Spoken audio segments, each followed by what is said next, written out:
Initially, food service was always seen as a service in the same way that you might provide a shoe repairer or something like that. Really low level, it provides coffee, provides stuff through the day. But now, with what's going on in the world, with what's going on in online retail and stuff like that, food service is really motoring. We're seeing GLA percentages race certainly up to about 15% in the European market, way beyond that in the Far East. The States is a slightly different case entirely. But where we're at now, we're seeing food being used much more as an experience, as a lever in effect to get people to stay longer in the centre, to get them to spend more on retail, and it's working, it really is. And finally, our landlord clients are beginning to see that. So American Dream, out of our 3 million square feet, half of it is dedicated to entertainment and food. Mall of America in West Edmonton is about between 18 and 25%. So we've significantly upticked American Dream as far as entertainment and food is concerned. For American Dream, what we're just given the marketplace that we're in New Jersey. We're about 5 miles from Times Square.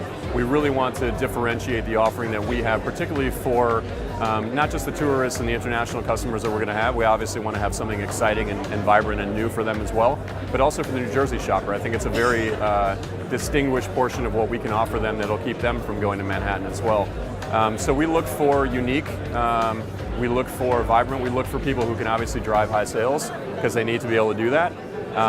But one of the best comparisons we usually use as it pertains particularly to the full-service dining area is the Cosmopolitan in Las Vegas. There's kind of a nice build-out, a very comfortable atmosphere, but also very unique, high traffic, high volume producing restaurants.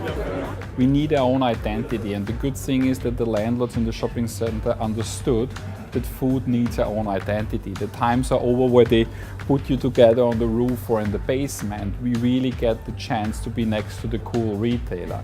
So I think for us it's the same. We need space, we need open ceiling, we need a very transparent glass, and we need a flair. And I think all the new shopping centers, at least what we see now coming up in Europe, have that.